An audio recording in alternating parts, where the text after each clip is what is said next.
Hello, my dear students. I hope that you are doing very great. Welcome back to Streamline with एक मैंने आज की video में हम बात करने वाले हैं स्पीच कैसे दी जाए, how to give a speech. Speech के लिए प्रैक्टिस कैसे किया जाए, स्पीच को प्रेजेंट कैसे किया जाए जिसकी वजह से जो है अच्छे अच्छे लोगों की अच्छी अच्छी तारीफ सुनने को मिल जाए।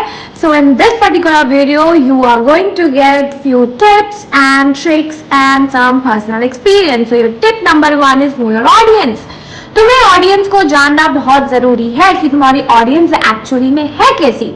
वो है कैसी इन द सेंस तो मैंने जज नहीं करना, इट्स जस्ट कि it's you are going to give speech in front of the student, you are going to give the speech in front of your few people, और तुम किस एरा में स्पीच देने जा रहे हो वो तुम्हें बहुत जरूरी है। अगर बच्चों के सामने देने जा रहे हो तो थोड़ा कंफर्टेबल फील कराने के लिए तो ना तुम कुछ अच्छे अच्छे कोट्स यूज कर सकते हो, तुम अच्छी अच्छी लैंग्वेज ओपनिंग लाइंस यूज कर सकते हो, ठीक है। अगर तुम लोगों के सामने हो, पीपल के सामने, तो उनको रिलेट करने के लिए उनकी जैसे बात कर सकते हो, उनकी कंफर्टेबल लैंग्वेज में बात कर सकते हो, जो उनको नोन है लैंग्वेज उसमें बात कर सकते हो। So that is what exactly what to do in knowing audience.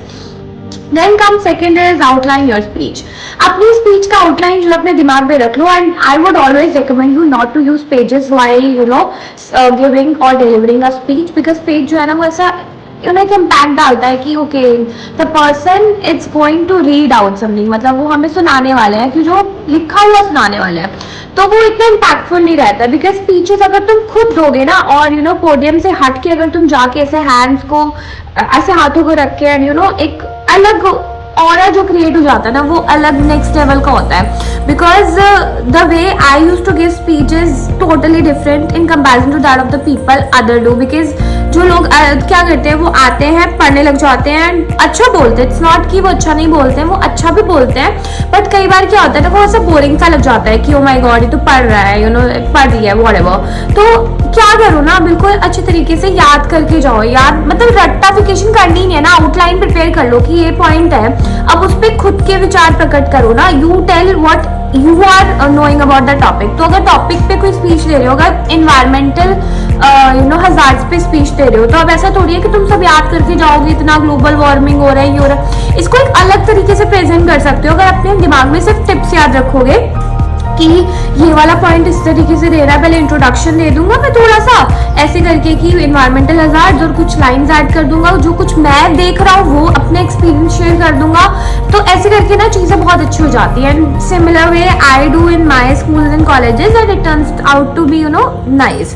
Then that is practice. Practice तो देखो जरूरी होती है, मुंह उठा के स्पीच मत देने चले जाना, like I do several times, वो अच्छी भी नहीं जाती है, मैं ओवर कॉन्फिडेंस में चल देती हूँ मुंह उठा के, but no you don't have to do that. You have to practice a lot before giving a speech because you are going to direct a number of people, so it should be well prepared and जो लोग तुम्हें अपना valuable time दे रहा है तो उनका भी value करो, उनके भी worth it होना चाहिए। ऐसा नहीं है कि तुम खाली उनका time बर्बाद करके आ गए। So make the things valuable, तो do practice, जितना practice करोगे उतना अच्छे से होगा, and practice करो in front of the mirror। Then comes your structure your speech, ठीक है। स्ट्रक्चर करो, मतलब स्ट्रक्चर और आउटलाइन सेम ही हो गया कि मतलब पहले इंट्रोडक्शन देना, फिर उसके बाद कुछ बॉडी में बताना कि इस तरीके से ये सब हो रहे फैक्टर्स देना, और क्या क्या चीज़ें रिलेटिंग कुछ बताना, फिर उसके बाद एक्सपीरियंसेस भी शेयर करना और बहुत ही कंफर्टेबल लैंग्वेज में बोलना, and then comes to the conclusion. तो कंक्लूजन भी किसी कोट पर से एंड कर सकते हो तो वो बहुत अच्छा होगा। एंड हम प्रैक्टिस करेंगे कि किसी टॉपिक पे स्पीच कैसे देते हैं, we'll be practicing in this particular channel, so don't worry, be getting more such videos related to that topic as well. So coming back to the next is deliver your speech with fluently. मतलब कहीं pause हो जा रहा है, अगर तुम रुक जा रहे हो, तुम्हें याद नहीं आ रहा है कि एक्चुअली तुम्हें क्या बोलना है, तो तभी ना तुम बोलोगे तब जब तुम जो है प्रैक्टिस नहीं करके आए होगे, तुम्हें रटा होगा। अगर तुम इसे रटोगे ही नहीं, तुम्हें पता है कि मैंने इंट्रोडक्शन देना, अब जरूरी थोड़ी है ऊपर की लाइन नीचे भी हो सकती है, नीचे की लाइन ऊपर भी हो सकती है, तुम्हें ये जो स्ट्रेस है ना ये यहाँ पे आएगा ही नहीं, ठीक है। तो मैं भी ऐसे करती हूँ, मैं बस पॉइंट्स कर लेती हूँ, कलेक्ट कर लेती हूँ कि ये पॉइंट्स मैंने बोलने हैं, अब वो मैं उसको आगे बोलूँ पीछे बोलूँ तो मेरे को ज्यादा अफेक्ट नहीं करता है, तो इसकी वजह से जो है अच्छी स्पीच चली जाती है। Then is use humour. देखो कई बार कुछ टॉपिक होता है इंटरेस्टिंग होता है, या फिर कुछ तुम्हारी ऑडियंस तुम्हें लग रहा है कि इतना इन्वॉल्व नहीं हो रही है, लीस्ट बॉदर हो रही है, यूज ह्यूमर, मतलब अच्छे हंसने वाली बातें करो, बहुत ही कंफर्टेबली बात करो। अगर स्टूडेंट्स भी है, अगर तुम्हारे फ्रेंड्स पे स्पीच दे रहे हो, स्कूल में स्पीच दे रहे हो, अगर लोग के सामने दे रहे हो तो कंफर्टेबल वे से करो कि लोग तुम्हें रिलेट कर पाए। तो ह्यूमर यूज जरूर करो, थोड़ी ऐसी इस तरीके से बोल दो कि लोग हंसे हैं, थोड़ा सा फनी सा मोमेंट क्रिएट हो जाए ताकि लोग का अटेंशन ग्रैब हो जाए तुम्हारा। Then comes your hand gestures. ऐसा नहीं है कि तुम मूर्ख बन के बिल्कुल ऐसे ऐसे बोले लगे, no, you need to use a hand gestures. तो ऐसे करके everything you have to show the कि तुम्हें कैसे करना है, ऐसे ऐसे एवरीथिंग, ठीक है। तो ये पब्लिक स्पीकिंग और स्पीच का वो सेम ही हो गया। हैंड जेस्चर्स बहुत इंपॉर्टेंट होते हैं, तुम्हारा आई कांटेक्ट बहुत इंपॉर्टेंट होता है, बॉडी लैंग्वेज तो बहुत इंपॉर्टेंट होती है। Interact with your audience. देखो कई बार क्या होता है, तुम स्कूल में स्पीच दे रहे हो तो मोस्टली लोग, बच्चे क्या करते हैं ना, यही करते हैं कि वो आते हैं, रट के आते हैं, बोल के चले जाते हैं। दे जस्ट फोकस कि हम इसको इस तरीके से भारी भरकम इंग्लिश वर्ड्स को बोलेंगे ना, अपनी मॉड्यूलेशन और वॉइस की पिच पे ज्यादा ध्यान देते हैं rather than their content and the way of delivery. देखो इंटरेक्शन शुरू कर दो ना। अगर तुम्हें कुछ लगा है कि तुम ऐसे इंपॉर्टेंट टॉपिक के बारे में बात कर रहे हो, तो what you can do is interaction, right. Interact कर लो, ठीक है। तो उससे क्या होगा, लोग जो है वो इंडल्ज हो जाएंगे, इन्वॉल्व हो जाएंगे, वो ज्यादा अच्छा होगा। Then is maintain eye contact. Eye contact maintain करना बहुत जरूरी है। सेमी सर्कल में आई कांटेक्ट मेंटेन करते हैं, several people sit in front of you, so how you have to do is इधर से देखते हो तुम्हें जो है, इधर से देखते हो तुम्हें लेकर आता है, ठीक है। ऐसे करो। So all these tips and tricks, and सबसे important practice in front of the mirror. जितना मिरर के सामने प्रैक्टिस करोगे, और smile is the best thing which you can where.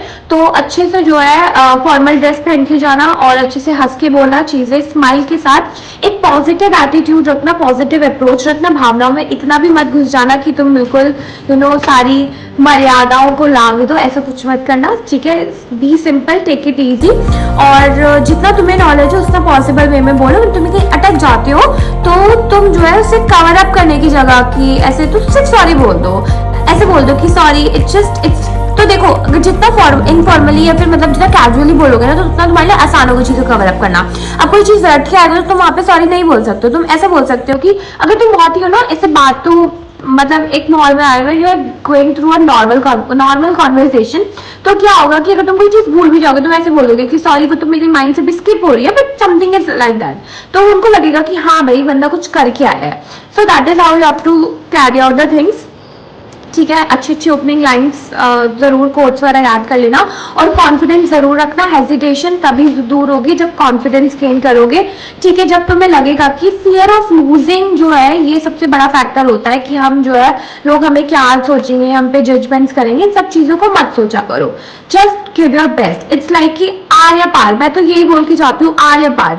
अगर बहुत अच्छा होगा तो बहुत तारीफ मिलेगी, कुछ नहीं होगा तो क्या होगा, लोग 2-3 दिन बाद भूल जाएंगे। Nobody remembers, nobody has this much time to remember कि तुमने इस दिन ऐसा फलाने में ऐसा बोल दिया था। इट्स नॉट एनीबडीज इतना किसी पर टाइम नहीं है, तो जस्ट रिलैक्स, और कोई हेजिटेशन करने की जरूरत नहीं है, सीधे जाके बोल दो।